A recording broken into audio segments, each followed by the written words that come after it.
십자가의 도가 멸망하는 자들에게는 미련한 것이요 구원을 받는 우리에게는 하나님의 능력이라.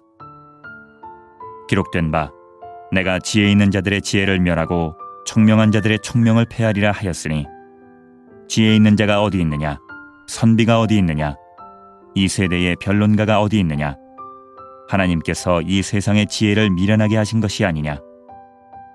하나님의 지혜에 있어서는 이 세상이 자기 지혜로 하나님을 알지 못하므로 하나님께서 전도에 미련한 것으로 믿는 자들을 구원하시기를 기뻐하셨도다.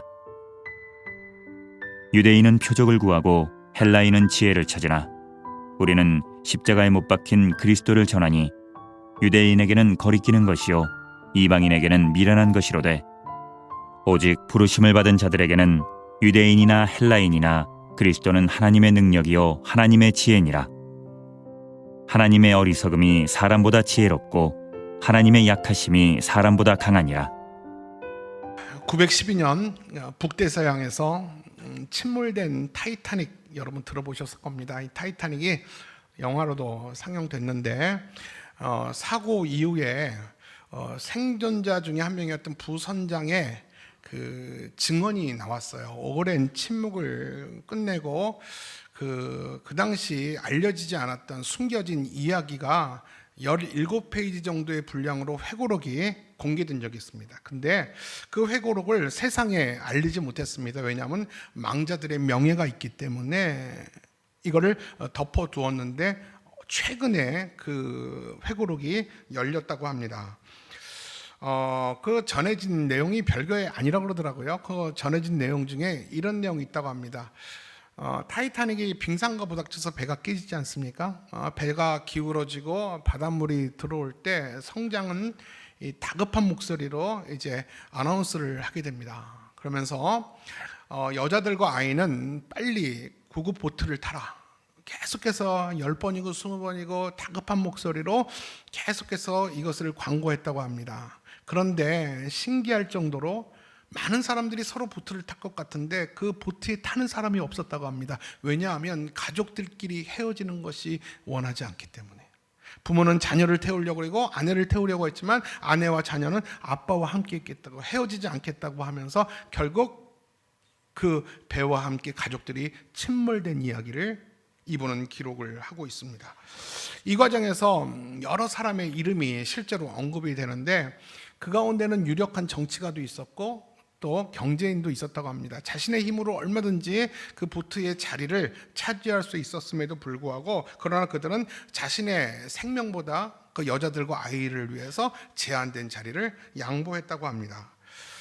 그런데 거기에 이런 이야기도 있어요. 어떤 나라의 국적을 가진 자가 있는데 그 국적이 전 알아요. 누구라고 감히 말은 안 하겠어요. 근데 그 국적을 가진 젊은 사람은 여장을 하고 이 보트를 타려다가 실갱이가 벌어진 일도 있더라. 그런 얘기도 실질적으로 보고서에 기록이 되어 있습니다. 결국은 이 수십 년이 지난 이후에 타이타닉호에 희생된 사람들을 추모하기 위해서 기념 예식을 하는데, 타이타닉호를 건조했던 회사였던 화이트 스타 라인이라는 회사의 회장이 이런 연설을 했습니다. 남성들의 희생을 요구하는 해상 규칙은 어디에도 없었습니다. 단지 그들은 자신의 행동들은 약자들에 대한 배려이며 그들의 극히 개인적인 선택이었을 뿐입니다. 여러분, 이런 기사 읽어보신 분 계셨을 겁니다. 저는 그 기사를 예전에 책을 통해서 읽었는데 제가 이 기사를 읽고 신선한 충격을 받았습니다. 과연 그들은 자신의 생명이 마땅히 소중했을 텐데 무엇 때문에, 과연 무엇이 그들의 생명을 내려놓아도 될 만한 가치를 발견한 것일까? 왜 그들의 생명을 그들은 아끼지 않았을까? 그 이유가 도대체 뭘까라는, 자신의 생명보다 더 소중한 가치가 있었기 때문에 자신의 생명을 내려놓았을 텐데 도대체 그 가치가 뭘까라는 고민을 해봤습니다. 여러분, 그들이 그렇게 살 수 있었지만 자신의 생명을 내놓을 수 있는 그 용기, 어디서 온 거라고 생각하십니까? 민족성이라고 생각합니까? 명예, 자존심이라고 생각합니까? 아니면 그들의 신앙 때문이었다고 생각합니까? 여러분, 누구든지 저를 비롯해서 여러분들도 마찬가지일 거예요.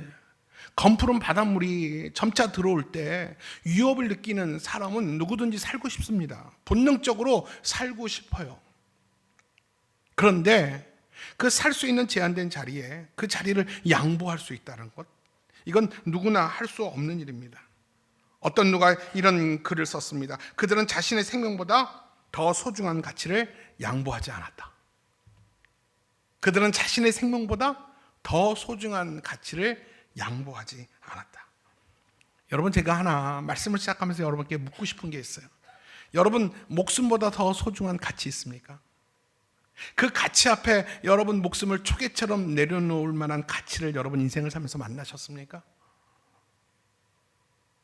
오늘 그 가치를 말씀을 통해서 발견할 수 있는 은혜가 오늘 예배 가운데 있기를 주님의 이름으로 축원합니다.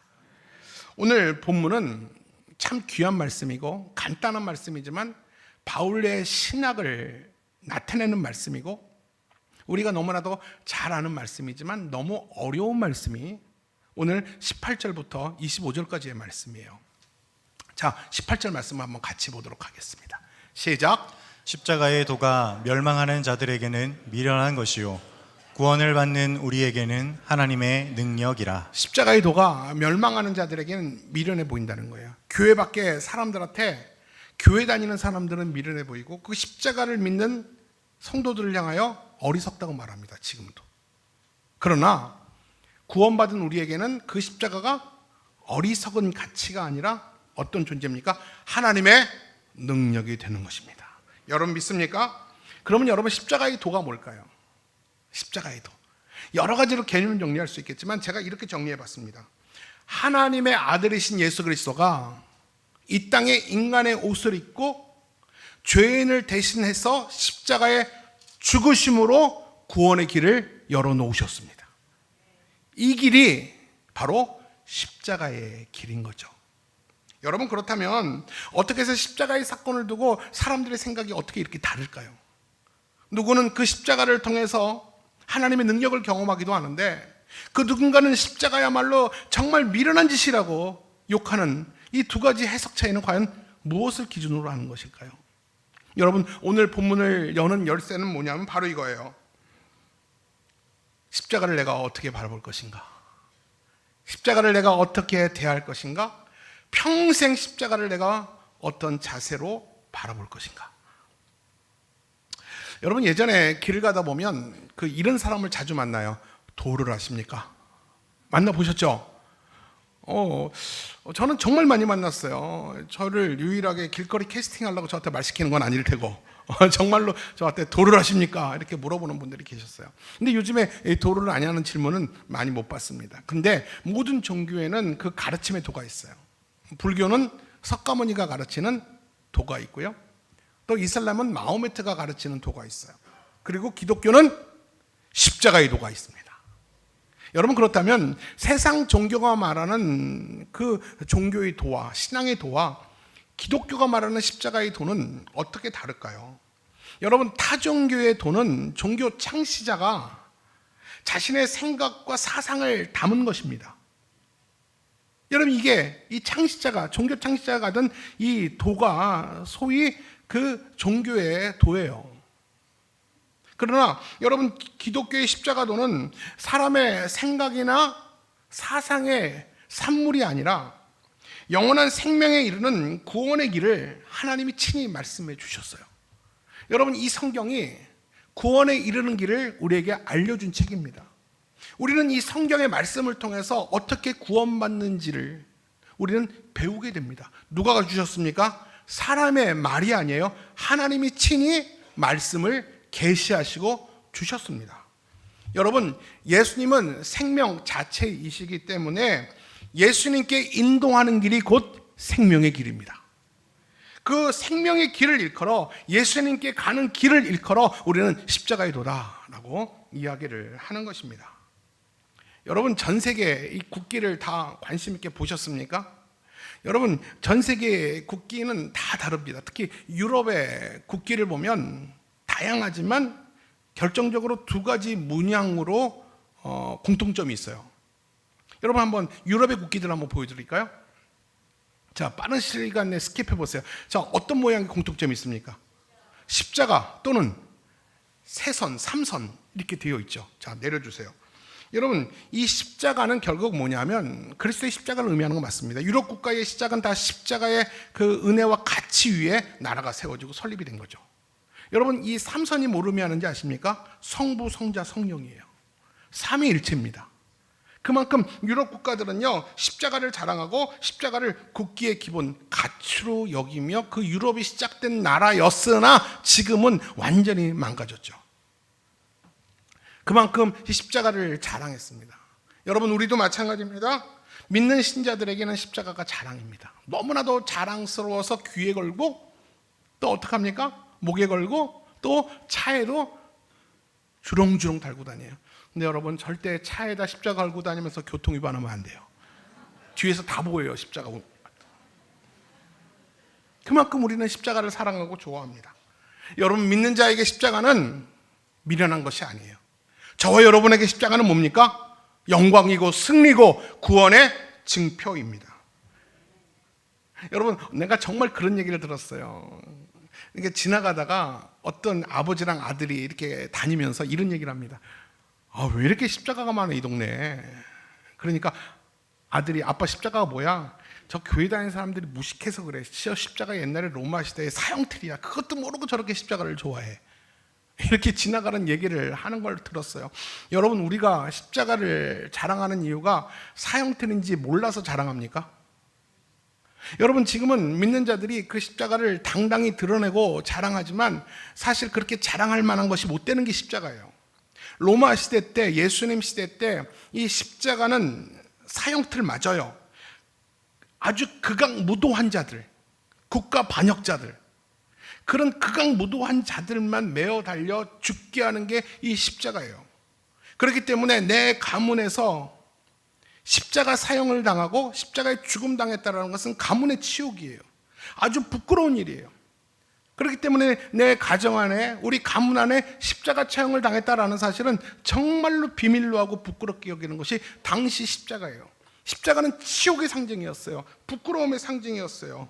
그런데 바울은 그런 사회적 분위기 속에서 십자가의 도에 대해서 이야기를 하는 것이죠. 십자가가 가리키는 길이야말로 생명의 길이며 십자가가 가리키는 길이야말로 하나님의 능력이 됨이라 라고 말할 때 이 당시에 얼마나 센세이션을 일으키겠습니까? 얼마나 도발적인 얘기입니까? 여러분, 한번 생각해 보세요. 여러분, 그 모두가 알고 있는 것이 십자가의 치욕이에요. 그런데 그 십자가의 죽은 자가 인류의 구원자라니요. 여러분, 그런 말에 동의가 되십니까? 여러분, 저는 자신 있게 말할 수 있는 게 우리가 오늘 이 시대에 살아가면서 계시가 완성됐기 때문에 성경의 기승전결을 다 알기 때문에 우리가 예수를 믿고 구원받은 자가 됐어요. 근데 만약에 여러분 1세기 때 그 십자가의 사건을 경험하고 십자가가 치욕스럽고 부끄러운 죽음이라는 사실을 우리가 아는 1세기 유대인이라면 예수를 믿겠어요? 한번 생각해 보세요. 예수가 우리의 구원자라는 사실, 십자가에 달린 자가 나의 구원자라는 사실이 여러분 믿어지겠어요? 저는 못 믿을 것 같아요. 여러분, 이 시대에 태어난 것이 진짜 축복이에요. 근데 여기서 이렇게 말합니다. 십자가는 믿는 자에게 하나님의 능력이 됨이라. 근데 십자가가 하나님의 능력이 됨이래요. 근데 누구에게나 하나님의 능력이 되지 않아요. 전제가 있어요. 누구에게는 하나님의 능력이 되고 누구에게는 수치가 되는데 누구에게 하나님의 능력이 되는가? 그 중요한 한 가지 전제가 18절이에요.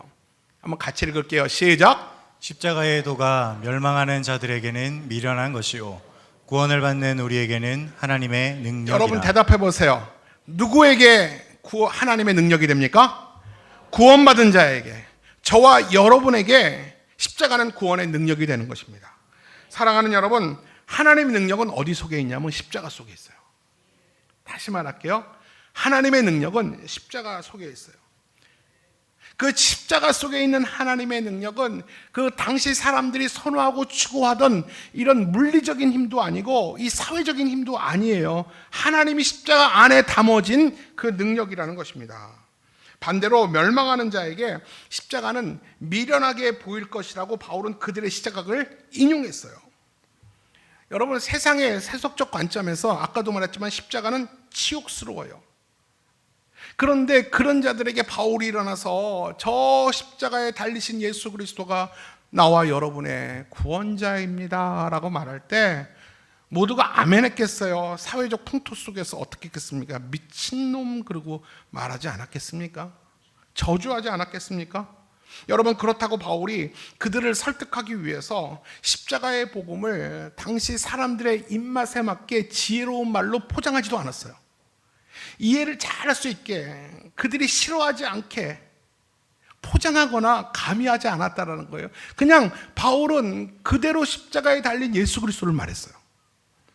그러니 세상 사람들이 이 십자가의 복음을 들을 때 일고의 가치도 없는 짓거리는 말로 들었을 겁니다.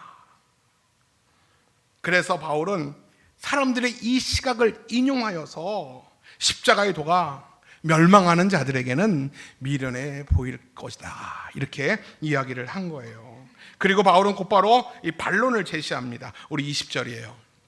시작. 지혜 있는 자가 어디 있느냐? 선비가 어디 있느냐? 이 세대의 변론가가 어디 있느냐? 하나님께서 이 세상의 지혜를 미련하게 하신 것이 아니냐? 바울 당시 고린도 도시에 가장 지혜로운 자는 세 부류가 있었습니다. 이게 뭐냐면 정말 지혜로운 자가 있었고요, 선비라고 말하는데 서기관들이고요, 그리고 변론가들이 있었습니다.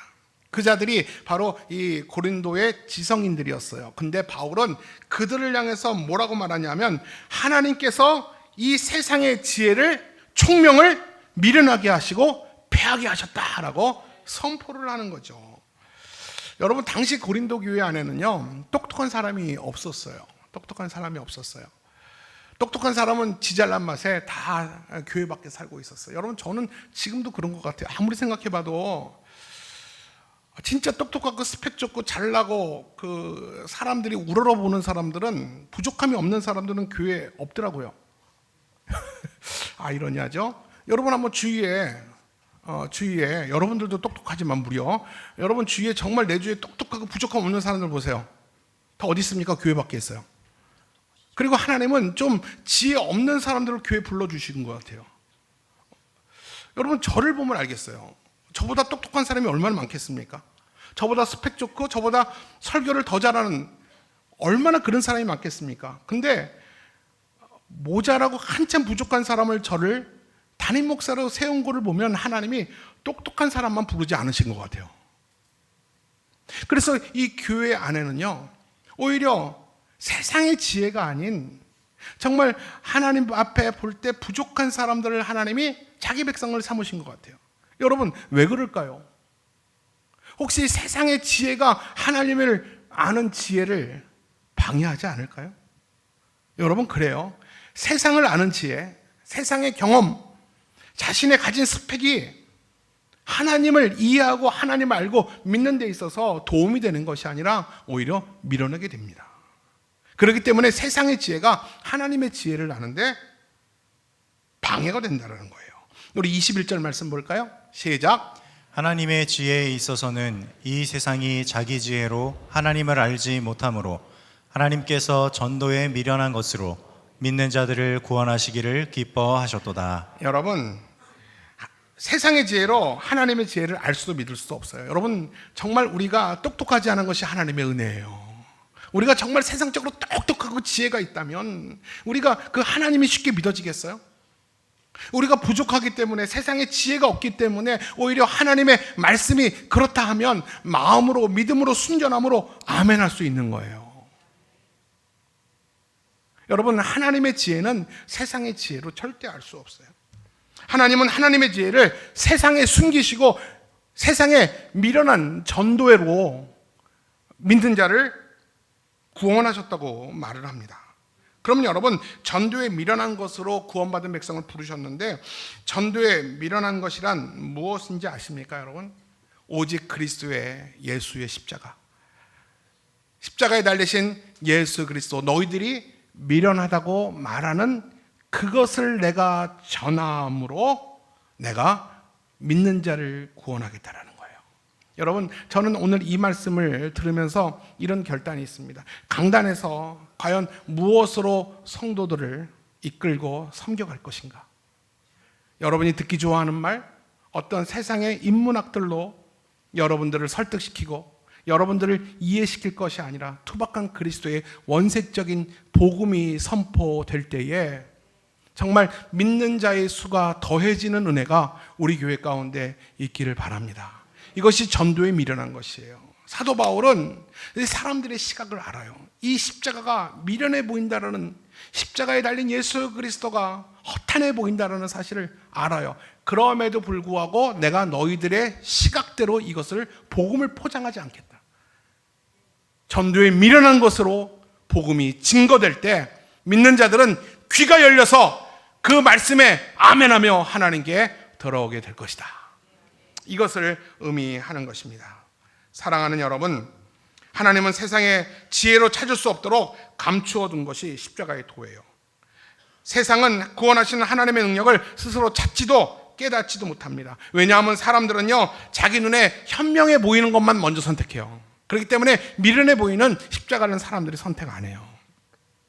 그래서 바울은 그 예로 두 종류의 사람들을 예로 들게 됐죠. 우리 22절 말씀이에요. 시작. 유대인은 표적을 구하고 헬라인은 지혜를 찾으나. 자, 유대인과 헬라인들은 하나님을 알지 못하는 세상 전체 사람들을 아우르는 표현입니다. 그들은 자신에게 어울리는 지혜와 표적을 구한다라는 것입니다. 유대인들이 표적을 구한다라고 말할 때 그 표적이라는 것은 기적을 의미하는 게 아니에요. 이건 뭐를 의미하는 거냐면 자신이 신뢰할 만한 가시적인 근거를 요구하는 거예요. 나 이대 나온 여자야, 이거 왜 이래? 나는 학식이 최고의 학부를 나온 사람인데 내가 이렇게 믿을 수가 없어. 내가 원하는 방식과 내가 요구하는 가시적인 것을 가져오면 내가 믿을게. 자신의 입맛에 맞는 것만 내가 확인하면 믿겠다라는 것입니다. 내가 원하는 방식과 내 욕망에 맞는 하나님이라면 내가 받아들이겠다라는 거예요. 여러분, 지금도 그런 사람이 있어요. 설교를 들을 때 내 기호에 맞는 설교, 내 마음 편하자고 듣는 설교, 내가 듣고 싶은 설교, 세련된 설교, 아나운서처럼 말을 잘하는, 저처럼 소리 지르지 않고 좀 고상하고 인텔리적인 설교, 내 학식과 내 인격과 내 스펙에는 그게 더 잘 맞아. 그렇게 내 입맛에 맞는 그 조건을 따지는 자들이 바로 유대인들이라는 거예요. 결국 그들은 고상한 이야기를 하지만 결국 세속적 가치를 그들은 추구한다는 것입니다. 또한 헬라인은 지혜를 찾는다고 합니다. 이 헬라인이라는 것은 한 특정 민족만을 얘기한 것이 아니라 유대 민족을 제외한 모든 이방인들을 얘기하는 거예요. 그들이 추구하는 철학이란, 지혜란 아름다운 철학이 아니라 결국 유대인들이 추구했던 세속적 가치관을 얘기하는 거예요. 근데 여러분, 결국 유대인들이나 헬라인이 추구했던 그 표적과 지혜를 바울은 한마디로 일축합니다. 뭐라고 일축하는지 아세요? 아주 우습게 생각하면 이렇게 일축합니다. 고린도전서 2장 5절에 보니까 이것은 사람의 지혜이며 있다가 없어질 세상의 지혜들이다 라고 그들의 소중한 가치를 그냥 일축해버리는 거죠. 그러면서 도발적 메시지를 선포합니다. 23절이에요. 시작.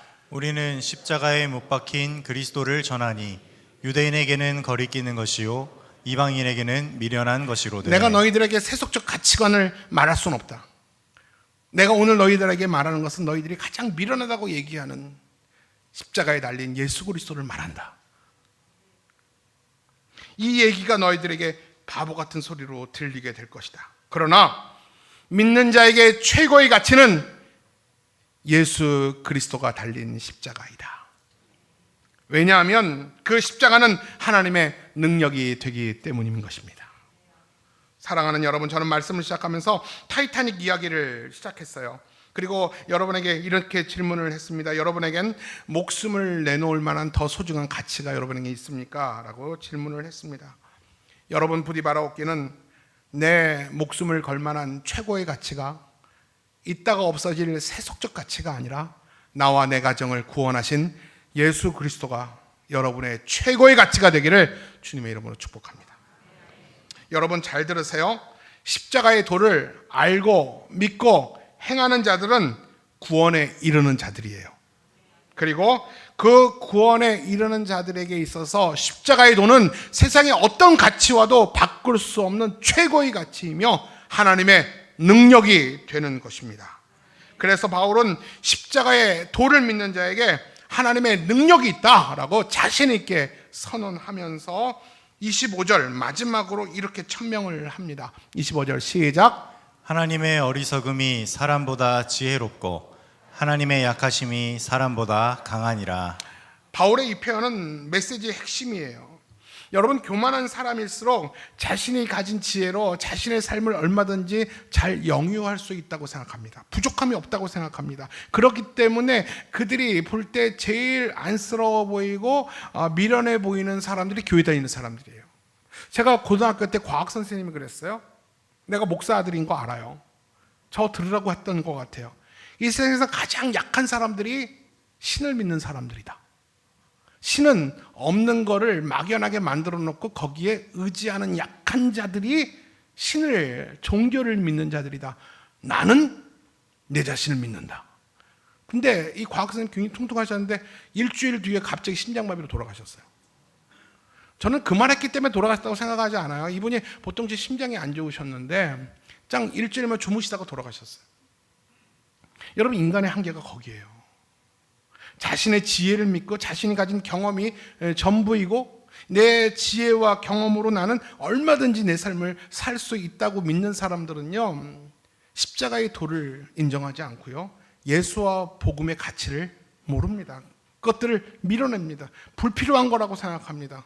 미련한 거라고 생각합니다. 지금도 우리 가운데 그런 사람들 많아요. 특히 소위 지혜 있는 사람들, 소위 부족함이 없는 사람들, 그런 사람들은 십자가를 멸망할, 사람들은 미련한 것으로 보이지만 예수 그리스도를 믿는 그 십자가의 은혜로 구원받은 우리에게는 십자가는 내 인생보다, 내 목숨보다 더 소중한 가치가 되는 것입니다. 25절에 보니까 하나님의 어리석음은 인간의 어떤 지혜보다 더 현명하다고 그랬습니다. 그리고 하나님의 약함은 인간의 지혜와 과학으로 할 수 없는 그 어떤 것들을 하나님은 뭐든지 할 수 있는 분이십니다. 여러분, 오해하지 마세요. 하나님의 약함과 어리석음이라고 해서 진짜 하나님이 약하거나 어리석다라는 의미가 아니에요. 하나님은 완전하십니다. 하나님은 온전하십니다. 이렇게 표현하는 건 수사적 표현인데, 감히 인간의 지혜와 인간의 강함을 하나님과 감히 비교할 수 없다라는 것을 표현하기 위해서 하나님의 약함과 하나님의 어리석음을 얘기했을 뿐이지 하나님이 약하거나 어리석지 않다라는 것입니다. 말씀을 정리하겠습니다. 여러분, 우리 신앙의 중심에는 뭐가 있어야 됩니까? 십자가가 있어야 됩니다. 우리는 십자가의 은혜로 죽었던 내가 살았고 앞으로도 십자가의 은혜로 우리는 살아가게 될 줄로 믿습니다. 여러분, 십자가를 통해서 나를 보면요, 구원받은 나이지만 계속해서 허물과 죄가 보여요. 그리고 십자가를 통해서 내 아내와 내 가족들을 보면 그가 존귀한 하나님의 백성으로 보입니다. 따라서 우리에게 필요한 것은 뭐냐면 하나님의 능력입니다. 우리가 자랑할 것은 예수 그리스도의 십자가입니다. 내 목숨보다 더 소중한 가치가 있다면 날 위해서 십자가에서 피 흘리신 예수 그리스도가 내 삶에 더 소중한 가치가 되어야 합니다. 기독교는 십자가의 종교예요. 우리 생명에는 십자가의 은혜가 관통해야 됩니다. 내 삶의 중심에 예수 그리스도의 십자가가 있어야 됩니다. 여러분, 무의식적으로도 십자가보다 앞서지 마시고요, 십자가의 사랑을 방해하지도 마시고 십자가 밖에 나가 있어도 안 됩니다. 내가 있어야 될 자리는 십자가 아래입니다. 피 흘리신 예수 그리스도의 보혈의 피가 떨어지는 그 십자가 아래에 있을 때, 내가 질병이 걸리고 내 삶에 문제가 생겼을 때 그 예수 그리스도의 피가 우리를 깨끗게 하고 치료하시고 회복시켜 주실 줄로 믿습니다. 무슨 일이 있어도 내가 죽는 그 순간까지도 십자가를 떠나면 안 됩니다. 내가 죽는 순간에 십자가 붙들고 주님 앞에 나가야 됩니다. 그 십자가의 은혜를 날마다 경험하며 하나님의 능력을 입기를 바라고, 그 십자가를 입만 열면 자랑하고, 그 십자가가 내 삶의 가장 큰 가치입니다. 여러분 이렇게 습관적으로 말할 수 있는 저와 여러분 모두가 되기를 주님의 이름으로 축원합니다. 십자가를 통해서 우리 가정과 우리 공동체와 여러분이 하나님의 능력을 입어 날마다 이기는 삶 살기를 주님의 이름으로 축복합니다.